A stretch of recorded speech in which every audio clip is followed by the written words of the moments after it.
গতিকে এই কথাটো আমিও ভাবিছোঁ আৰু আমি দেখিও আছোঁ যে এতিয়া আমাৰ কথা হ'ল আমাৰ দায়িত্ব হ'ল কৰ্তব্য হ'ল যে খিলঞ্জীয়া সুৰক্ষা সমিতিয়ে যিবিলাক আশা আমি দেখি আছোঁ এই আশাসমূহ দূৰ কৰিবৰ বাবে আমি চৰকাৰৰ লগত সহযোগ কৰিম।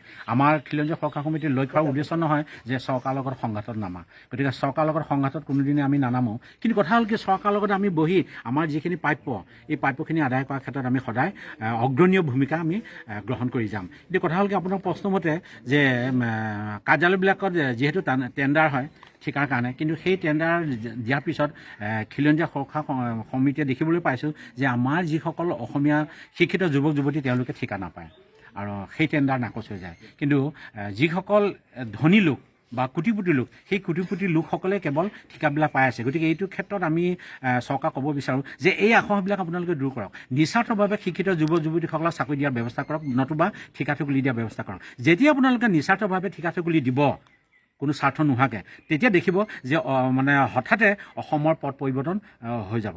গতিকে এই শিক্ষিত যুৱক যুৱতীসকলে যিদিনাই বিনা চৰ্তে আপোনাৰ ঠিকা পাবলৈ সক্ষম হ'ব সেইদিনাখনে আপোনাৰ অসমত যিটো অৰ্থনৈতিক দুৰৱস্থা এই অৰ্থনৈতিক দুৰৱস্থাটো ধীৰে ধীৰে কমি যাবলৈ সন্মুখীন হ'ব আৰু এদিন এটা সময়ত গৈ অসমখন এটা স্বচ্ছল অৱস্থালৈ ঘূৰি আহিব। গতিকে মই ভাবোঁ এইটো এটা চৰকাৰে দৃষ্টি দিয়াটো অতিকে দায়িত্ব, অতিশয় তেওঁলোকৰ বাবে কৰণীয় কৰ্তব্য। কাৰণ তেওঁলোকে নিজেও জানে যে আজি যিসকল লোকে ঠিকা পাইছে সেইসকল সদায় কোটিপতি লোক। গতিকে অসমখন আজি এনেকুৱা এটা পৰ্যায় আছে যে কোটিপতি লোকসকল কোটিপতি হৈ গৈ আছে, কিন্তু দুখীয়া লোকসকল সদায় দুখীয়া অৱস্থাতে একেটা পৰ্যায়তে আছে। গতিকে এই কথাটো কিয় হৈছে? গতিকে চৰকাৰক আমি খিলঞ্জীয়া সুৰক্ষা সমিতি হৈ মই বিমল জ্যোতি বৰদলৈয়ে আহ্বান জনাইছোঁ চৰকাৰক যে তেওঁলোকে এইটো বিশ্লেষণ কৰক, দৃষ্টি দিয়ক যে কিয় এনে হৈছে। গতিকে এইটো বিশ্লেষণ কৰি এটা উচিত তদন্ত কৰি ব্যৱস্থা ল'ব বুলি মই আশাবাদী আৰু চৰকাৰক মই এই ক্ষেত্ৰত বিনম্ৰভাৱে আহ্বান জনাইছোঁ।